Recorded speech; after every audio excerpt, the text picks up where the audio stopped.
Ketemu lagi di channel saya, Mamen, di acara Fun Fact, fakta menarik tentang dunia kripto, keuangan, dan teknologi. Bagaimana sih Bill Gates bisa menjadi seorang miliarder di usia yang sangat muda? Ayo kita cari tahu. Bill Gates lahir pada tanggal 28 Oktober 1955 di Seattle, Washington, Amerika Serikat, dengan nama lengkap William Henry Gates III. Ayahnya seorang pengacara dan ibunya seorang dosen. Bill sangat dekat sekali dengan ibunya. Saat di bangku sekolah dasar, Bill selalu mendapatkan nilai 100, terutama di pelajaran matematika dan ilmu pengetahuan. Bill juga seorang kutu buku. Semua buku dibacanya, termasuk biografi dan ensiklopedia. Saking senangnya membaca, Bill selalu menjadi pemenang membaca buku terbanyak di perpustakaan selama liburan musim panas. Pada umur 13 tahun, Bill pindah ke sekolah Lakeside Mothers Club.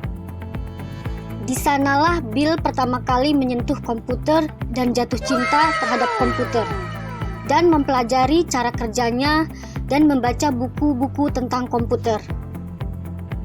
Tahukah kamu apa itu Teletype ASR33? Teletype ASR33 adalah komputer generasi awal yang sederhana semacam teleprinter.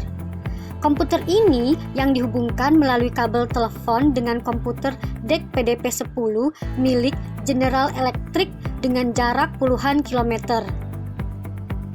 Bill dan teman-temannya banyak menghabiskan waktu di ruang komputer sampai lupa diri. PR tidak dikerjakan, bahkan tertidur di ruang kelas karena begadang di ruang komputer. Sampai akhirnya mereka dilarang untuk menggunakan komputer dikarenakan waktu sewa yang 1 tahun habis dalam waktu 3 minggu saja. Untuk menyalurkan bakat anak-anak jenius ini, pihak sekolah bekerja sama dengan Computer Center Corporation untuk memperbolehkan Bill dan teman-temannya menggunakan komputer di perusahaan tersebut. Bill dan teman-temannya mulai berpetualang di salah satu ruang Computer Center Corporation untuk mengetahui segala sesuatunya tentang komputer baru. Saking antusiasnya, mereka semakin pintar. Bill dan teman-temannya malah berhasil masuk ke dalam sistem keamanan komputer.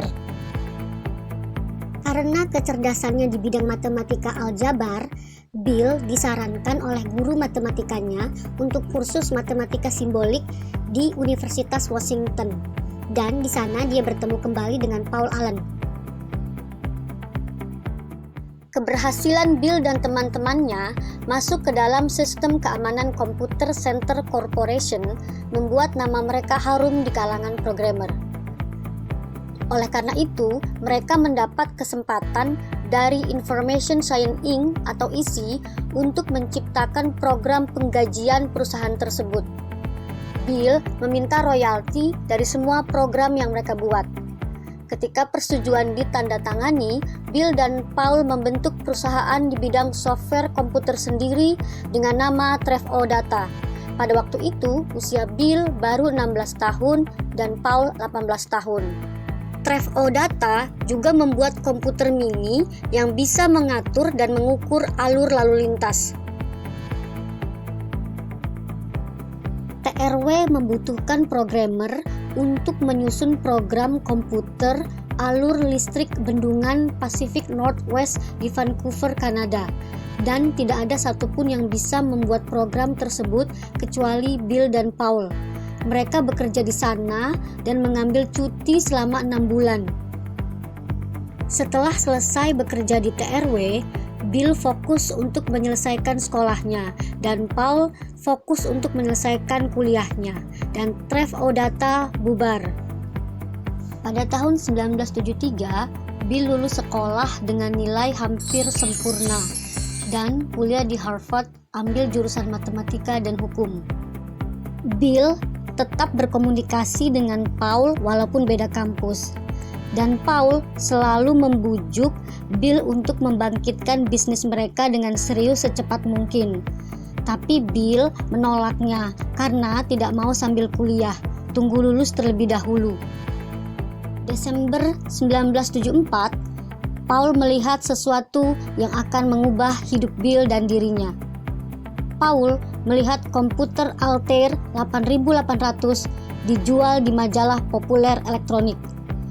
Era personal komputer sudah dimulai, dan kesempatan besar di depan mata. Mesin-mesin komputer tersebut akan selalu membutuhkan program. Bill segera sadar ini adalah kesempatan besar. Mereka tahu penjualan komputer personal atau PC akan melanda dunia. Lalu Bill bergerak cepat dengan menelpon Ed Robert, Presiden Direktur MIT, pembuat Altair 8800, dan berhasil meyakinkannya kalau mereka bisa membuat program untuk Altair 8800. Tanpa berlama-lama lagi, mereka langsung menciptakan program tersebut dengan alat seadanya, siang, malam, berhari-hari, selama 8 minggu. Wah, aku harus membuat program sebesar 4 KB saja nih. Bill, kita harus membeli chips dan alat komputer lain lagi. Akhirnya selesai. Paul terbang ke kantor Mitch yang berada di New Mexico untuk mempresentasikan program yang mereka buat. Programnya berjalan sempurna ketika pertama kali dijalankan, dan Ed Robert sangat terkesan sekali dengan program tersebut dan membeli program basic untuk semua komputer Mitch. Bagaimana kalau nama perusahaan kita Allen & Guts sesuai nama belakang kita? Kayak firma hukum aja. Sesuai dengan bidang kita, harus berhubungan antara mikrokomputer dan software. Oh, aku tahu. Mikrokomputer Software Inc. Disingkat saja jadi Microsoft, gampang diingat. Wow, nama yang keren. Aku suka. Setuju. Setelah keberhasilan mereka membuat program basic untuk MIT, mereka akhirnya mendirikan perusahaan. Perusahaan tersebut dinamakan Microsoft. Microsoft resmi berdiri musim panas tahun 1975. Program basic milik Microsoft dipakai ratusan ribu orang.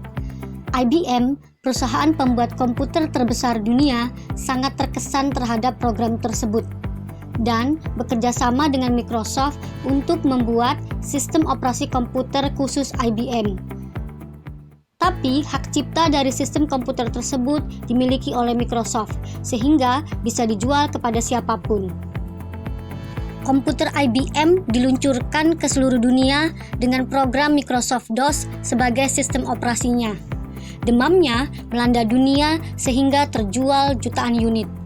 Jutaan orang pula menikmati sistem operasi Microsoft DOS. Tahukah kamu, Microsoft membuat software baru setelah suksesnya Microsoft DOS. Awalnya dinamakan Interface Manager loh. Lalu, Roland Hansen, kepala bagian penjualan Microsoft, memberi ide agar lebih memikat pembeli dengan nama Windows. Microsoft menguasai 95% pasar komputer dunia. Oleh karena itu, Bill menjadi miliarder terkaya di dunia selama 13 tahun dari tahun 1995 sampai 2009 dengan kekayaan 58 miliar dolar. Nah, kalau dari cerita tadi, kira-kira bagaimana ya Bill bisa menjadi miliarder? Nah, kalau menurut Mamen, ada 7 nih yang bisa diambil dari cerita tersebut. Pertama, jadikan membaca buku sebagai hobi. Kedua, temukan pelajaran kesenanganmu. Ketiga, temukan hal yang kamu cintai. Dan yang kamu cintai itu harus addicted ya. Keempat, jangan gampang menyerah. Kelima, belajar bersama teman-teman lebih menyenangkan. Keenam, belajar menjadi pemimpin dan mengatur orang. Ketujuh, belajarlah menghasilkan uang sejak dini. Kalau teman-teman tidak hobi membaca buku, cobalah dengan cara lain. Contohnya, menonton. Nah, yang ditonton adalah yang menambah ilmu pengetahuan. Seperti contohnya menonton berita, menonton film dokumenter, atau menonton channelku. Seperti itu ya teman-teman sejarahnya. Semoga termotivasi. Sampai ketemu di video berikutnya. Bye!